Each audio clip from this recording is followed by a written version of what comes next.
Hello, this is the lecture for, please make sure you have notes out. Something to write on, something to write with. Ancient and Medieval History for Monday the 12th of November 2021. You have your unit exam 1 tomorrow. I heard good things from the substitute teacher on Friday, which I appreciate and expect. Thank you for doing a good job, most of you. He did mention a couple of you by name who were rather chatty and not so productive. Fix that. I'd rather not see that again. If I do, I'll be talking to you. Okay.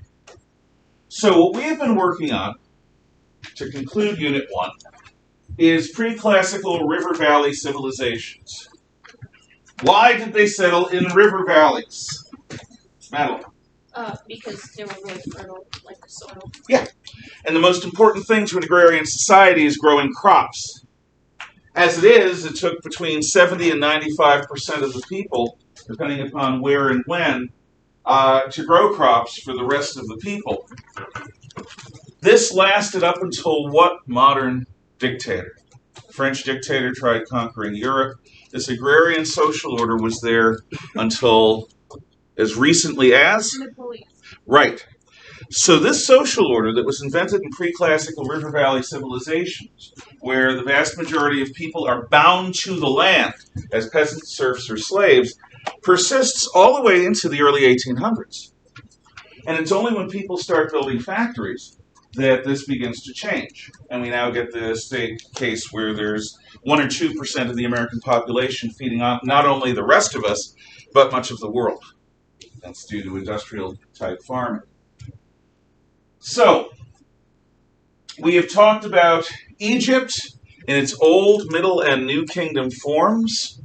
Why were pyramids built? Because it's fun to pile stones. Give me your best guess. If you're wrong, we'll laugh at you and you'll fail at life. But otherwise... Who was buried in the pyramids?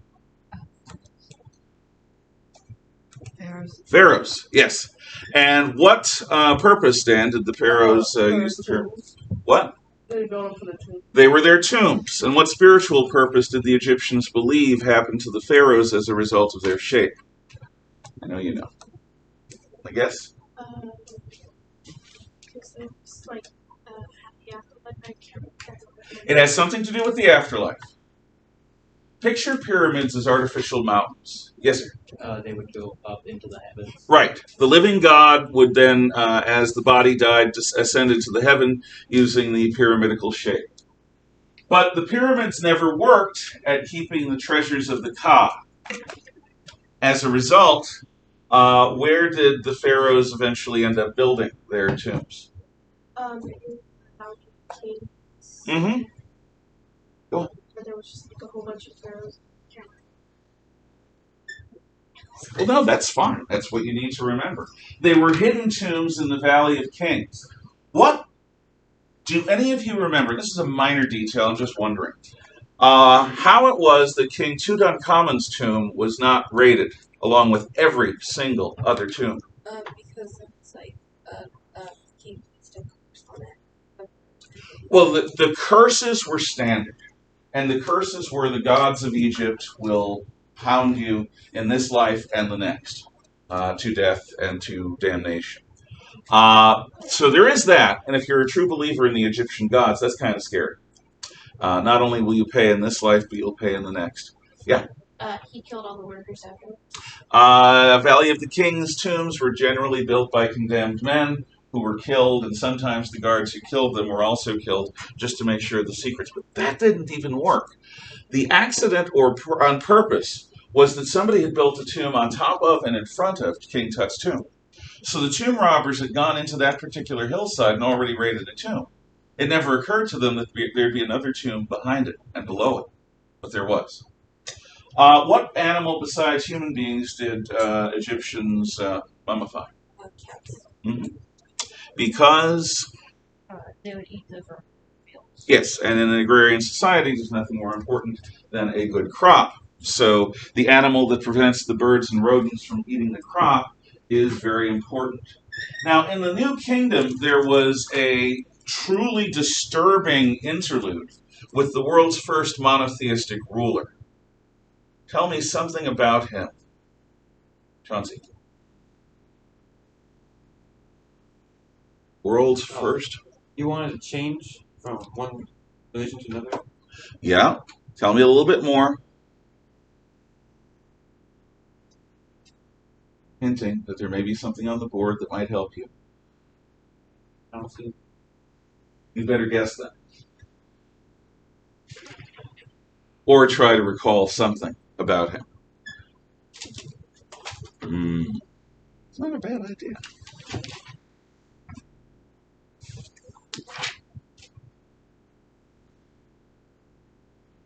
Give you a hint. His name is Achaemenid.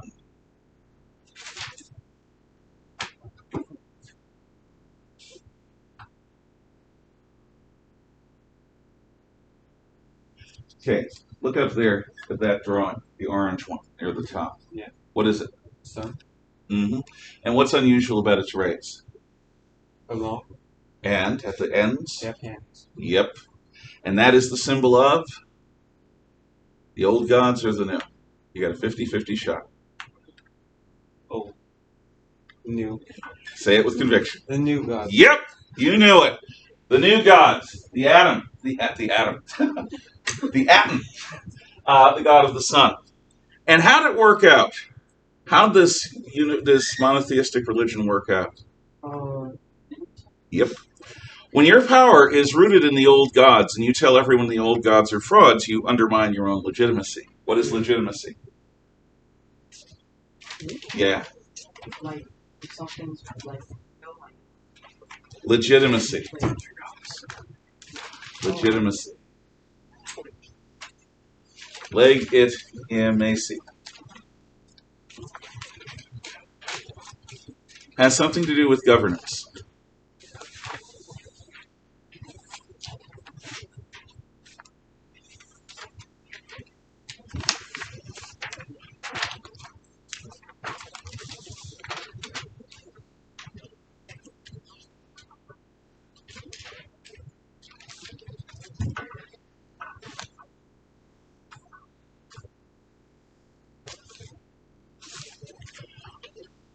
If you're a ruler, I'll help you through this. If you're a ruler and you want people to follow you, what's kind of the most important thing?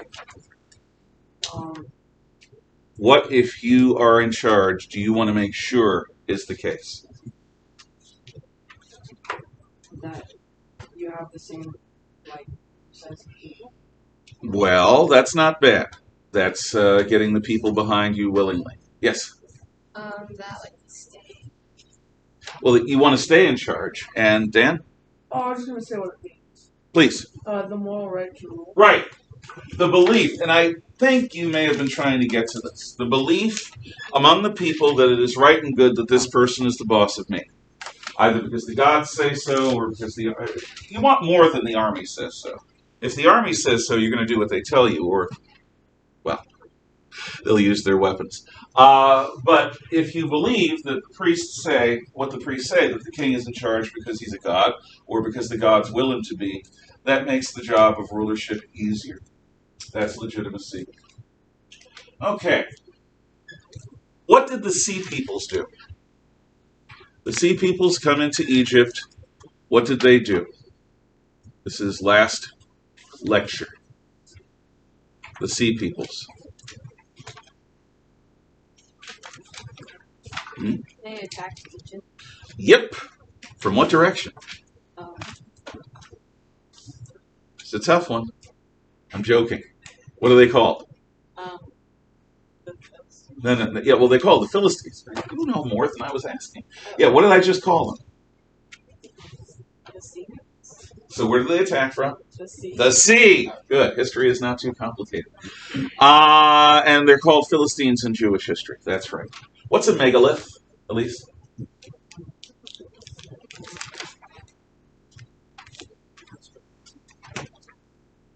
You can either translate it or give me an example. Megalith.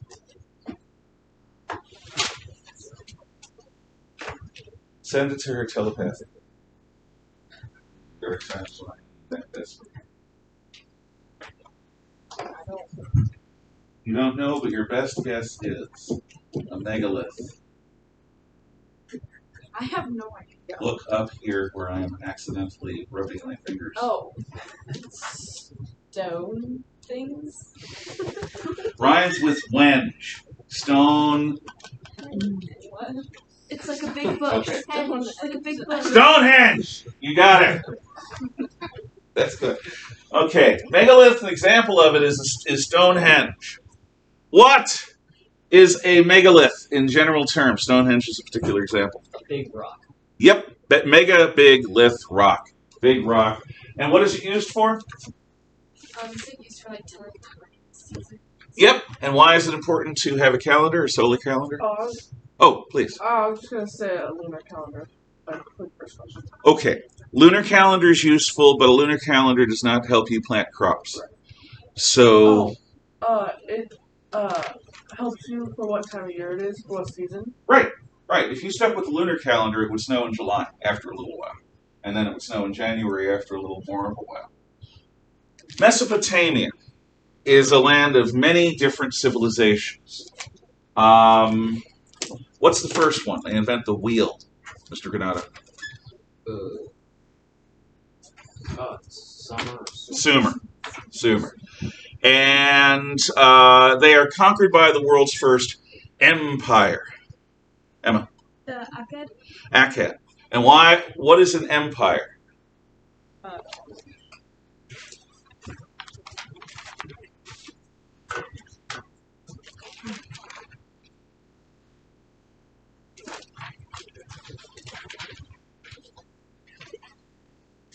Akkad is the first one. So who do the Akkadians rule? Oh, the Sumers. And that is an empire because you're right.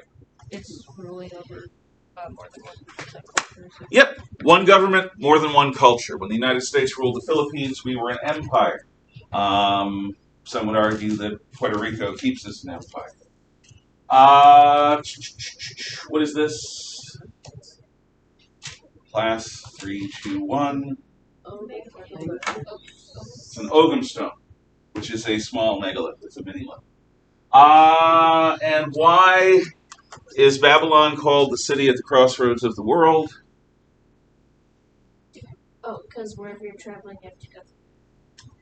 It is at a literal crossroads between east and west in the center of Mesopotamia. And people build cities there afterwards. Ctesiphon and Baghdad are both near Babylon, and they serve the same function. Okay, before I go on, Ms. Branting was kind enough to bring in that book she was talking about last week. Would you be willing to come up here and do that on camera?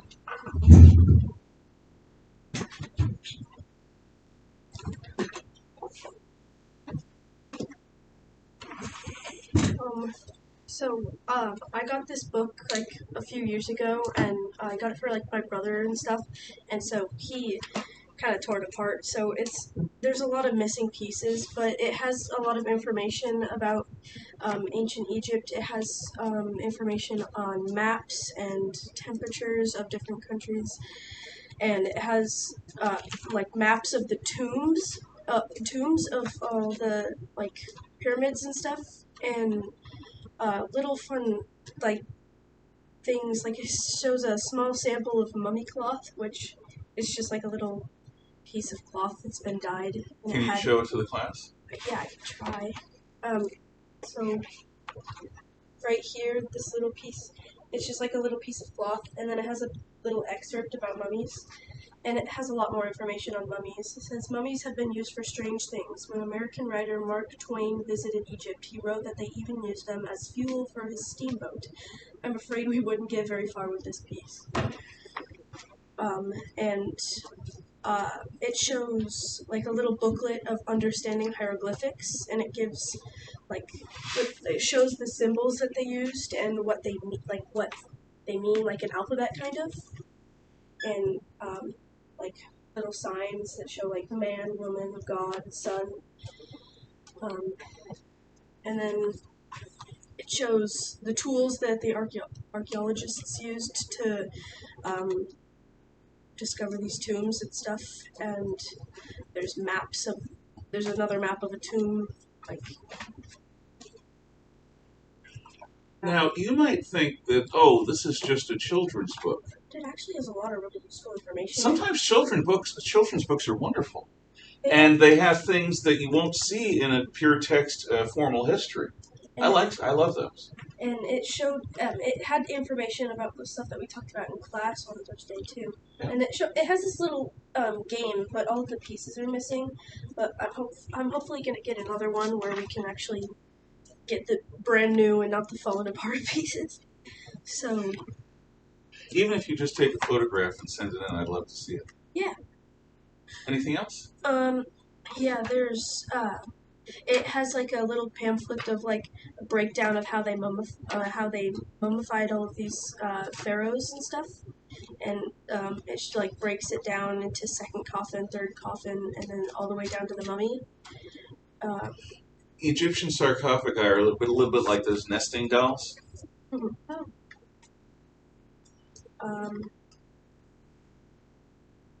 I don't know if anything else would be super relevant, but there's a bunch of information on Egypt.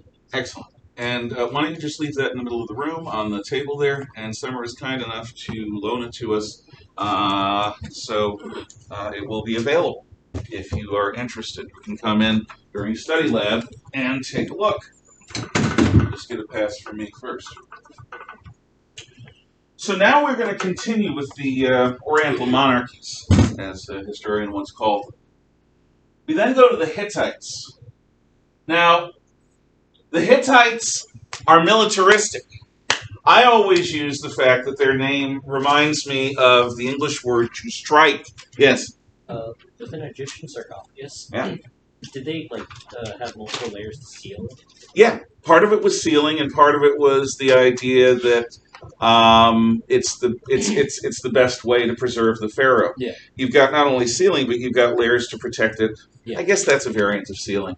But it was also considered a good informal thing. Poorer people did not have all those layers.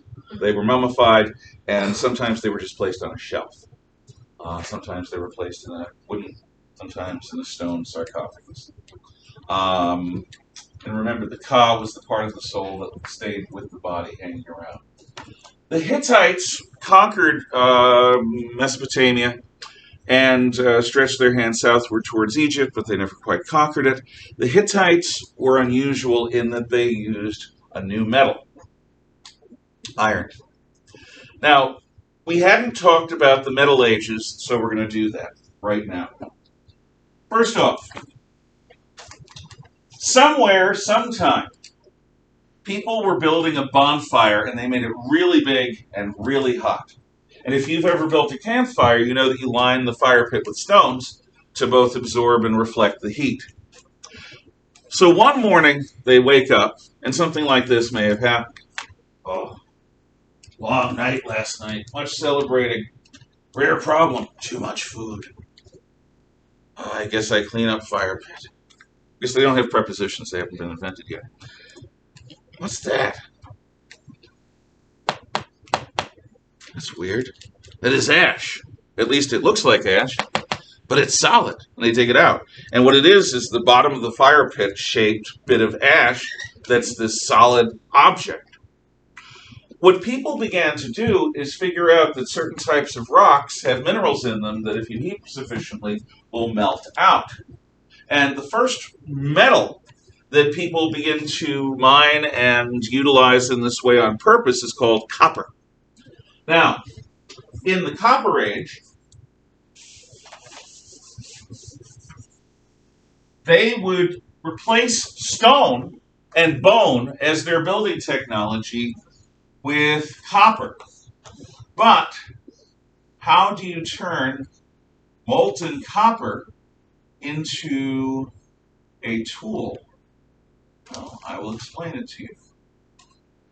You get two stone blocks, one of which has a hole in it. And between them, there's sort of a shape. Now, the shape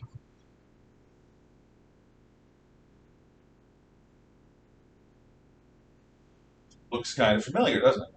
Sort of a knife shape.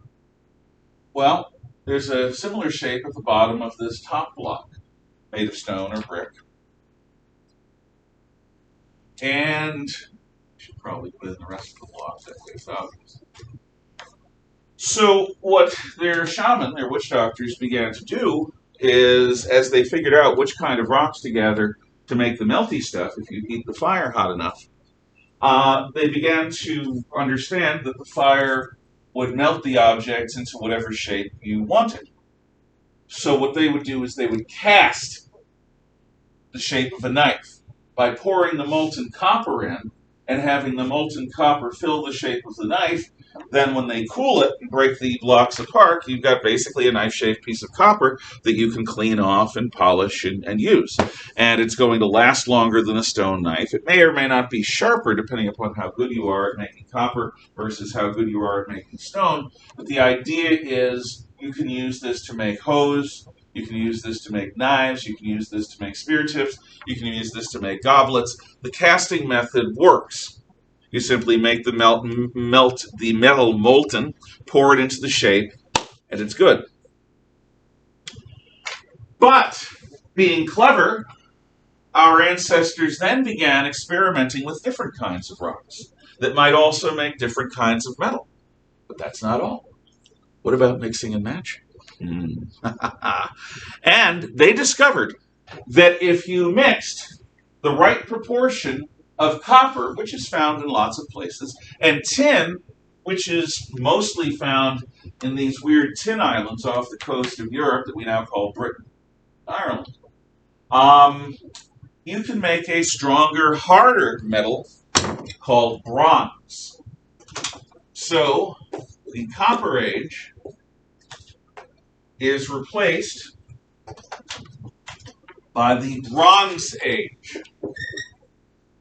People are still casting their metal.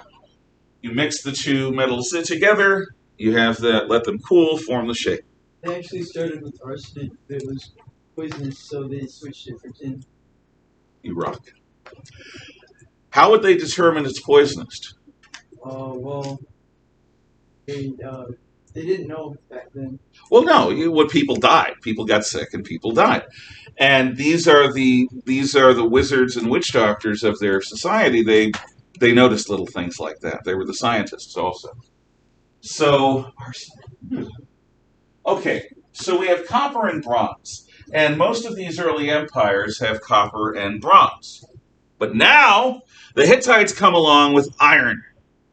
Now, ancient smelters cannot really melt iron well yet. What they do instead is, I'll draw sort of a modern version.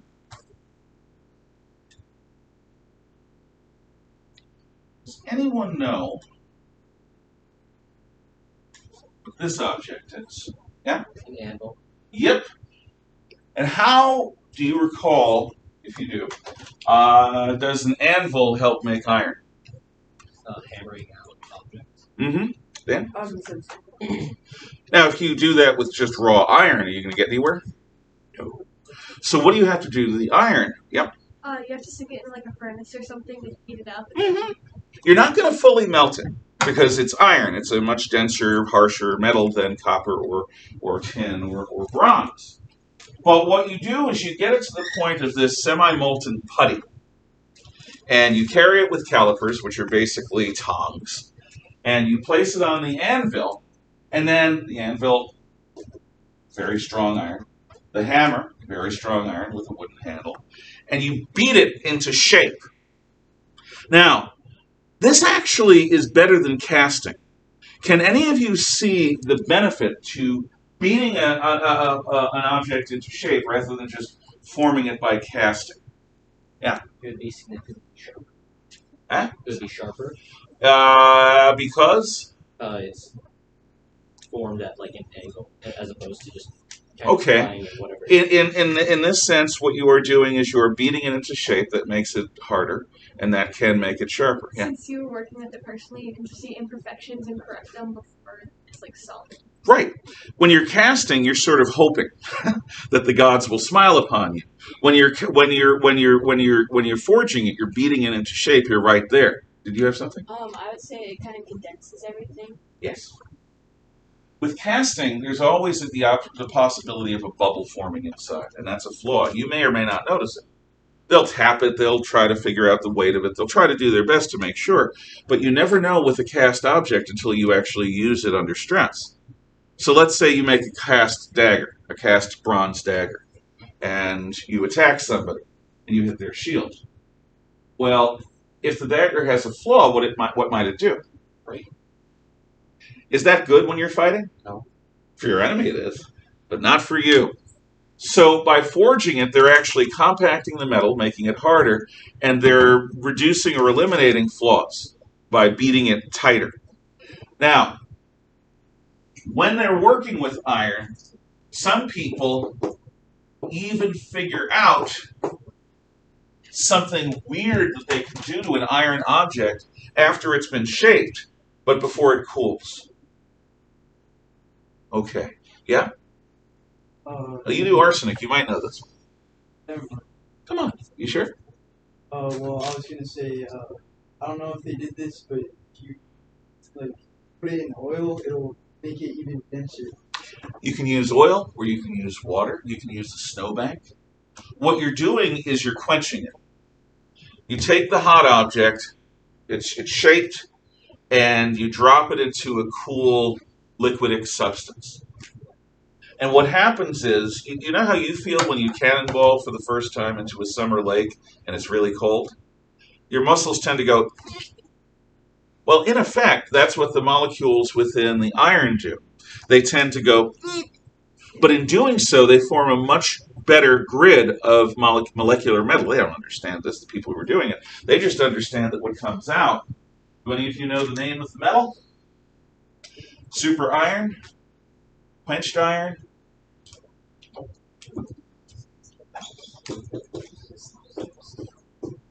Steel.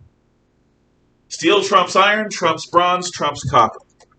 Steel is a byproduct of iron. It's still an Iron Age thing. The Hittites have iron weapons, and they are militaristic. So being militaristic and having superior weapons, what are they going to do a lot of? Like kill people. And what do you do after you kill people? Steal their stuff. You steal their stuff. That's right. You conquer. It is human nature for the strong to conquer the weak in the state. So there we have the Middle Ages, and the Hittites are conquering.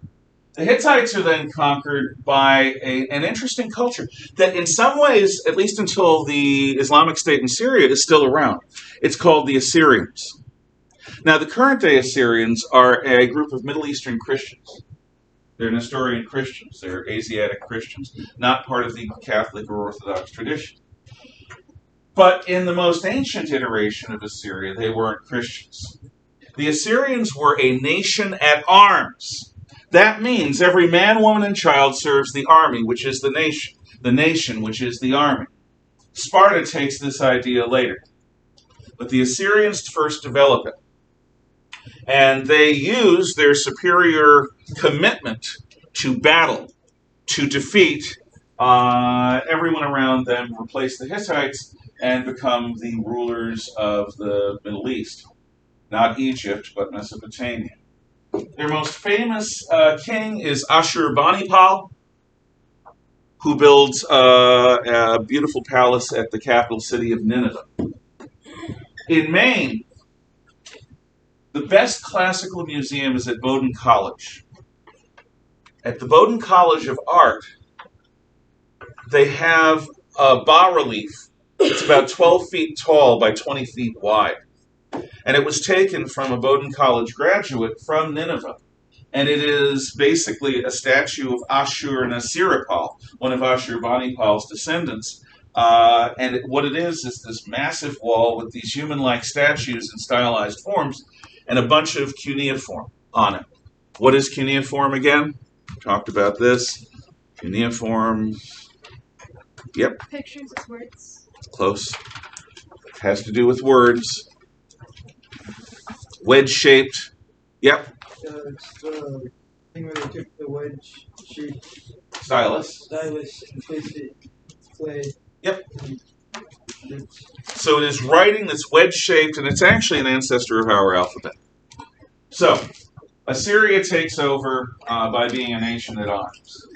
Now, we are into more historical time. We're less than 1,000 years before Christ.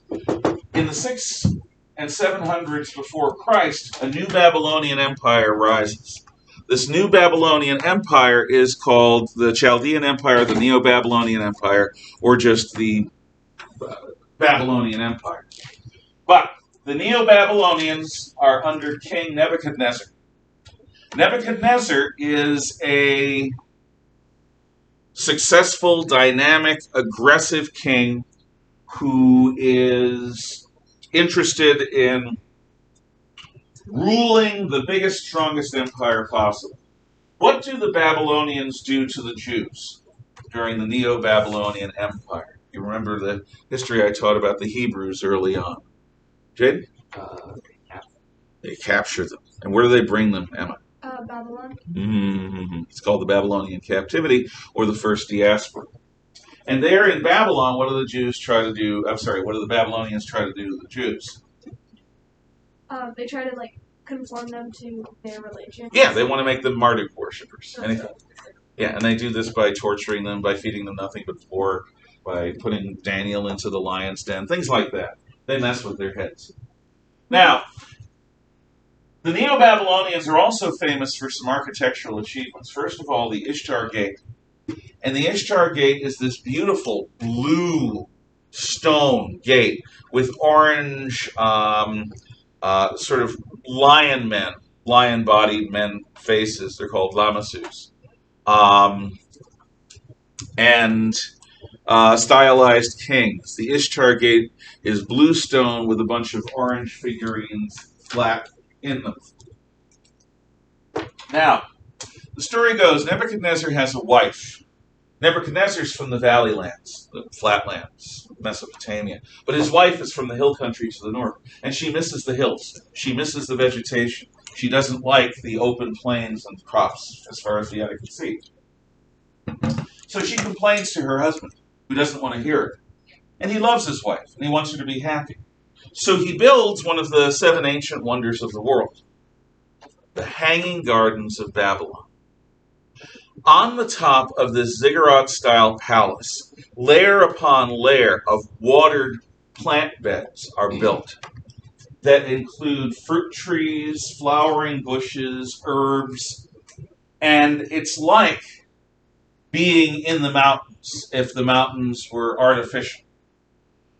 It's higher above the land, it gets fresher air, because of it it's a little cooler, but mainly you've got all this water pumped in high up. So you've got to bring the water uphill, which is a miracle to most ancient people. How do you do that? And you end up with these Hanging Gardens of Babylon, which is one of the great wonders of the ancient world. Okay. But then, all the ancient societies get conquered by Achaemenid Persia, the Persian Empire. We're going to talk a lot more about the Persian Empire next unit, but what you should know right now is there's an old saying, put all your eggs in one basket, and then watch that basket closely. So, the Persian Empire conquers everything. They conquer the Assyrians and the Hittites and the Babylonians. They conquer Egypt. They conquer, well, they ruled Persia itself. They conquer the Medes. They conquer the Lydians. They conquer everyone east of Greece. All of these lands are under the Persian Empire now. Persia culminates the Eastern or Oriental monarchies and is going to rule them, and we'll talk about their rule next unit when they fight Greece. Now, there are a couple of other civilizations I at least want you to know a single line information about. So if you look on the list I gave you just now, we did the Middle Ages today. We've talked about Sumer already. We've talked about Akkad, the nation at the First Empire. We talked about Hammurabi's Babylon. We talked about Old, Middle, and New Kingdom Egypt. We talked about the Hyksos conquering the Middle Kingdom. We talked about the Hittites. We talked about the Hebrews, the Philistines, the Phoenicians. The Phoenicians are the ancient world's greatest seafarers. They are the ancient world's greatest seafarers. The Phoenicians are the ancient world's greatest seafarers. What they do is, some of their boats are made of wood. Some of them are made of bound, reedy grass. Imagine going to sea beyond the horizon of the coast on a boat made of bound, reedy grass. But further, they take these boats, usually the wooden ones, out of the sheltered waters of the Mediterranean Sea into the Atlantic Ocean, across the Bay of Biscay to the Tin Islands of Britain, where they ship tin to the Mediterranean world. So you're loading up your delicate wooden ship designed for sheltered Mediterranean waters with rocks and metal. That makes your ship really heavy. And when you go out into the Atlantic, there are these things called Atlantic storms, which will take a ship like that and just suck it down. So the Phoenicians were incredible seafarers. Their cities were north of Israel. 2 cities called Sidon and Tyre. They were Phoenicians. Okay. The Greeks. I guess I'll talk mostly about this next unit, but I'll mention right now. The Minoan Cretan civilization is the earliest Greek civilization. It's centered here on Crete. Now, it's an advanced island civilization where women seem to have an important role. It's unusual. Women's fashion expose their breasts. They walk around with dresses and bare-chested, and there are more goddesses than gods. So there are people who believe that there's actually some power that women have and that men have, and they share power. Some even believe it's a matriarchy. I don't, but some do. Now, there's an island north of Crete called Thera, and there's a volcano there called Santorini. Now, the cities on Crete were all on the northern shore, and Santorini explodes one night. When a volcano explodes, it creates earthquakes, which creates tidal waves.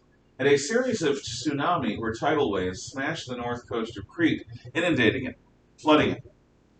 Only the basement level of King Minos' palace at Knossos remains. What is this reminiscent of? Well, there are myths of the lost continent of Atlantis, a society where women had important jobs, with more advanced technology, a society that was peaceful on a great island that was destroyed in one single night by a flood. I personally believe that the stories of Atlantis are about Crete, Minoan Crete. But who knows? There are all sorts of legends. I'm not trying to demystify or steal your myth from you, but to me, Minoan Crete meets the bill. Now, the next civilization of the Greeks is called the Mycenaeans. Unlike the Minoans, the Mycenaeans are warlike, and they rule on the land of Greece, which is both sides of the Aegean Sea in these days. The Mycenaean Greeks build citadels. Citadels. A citadel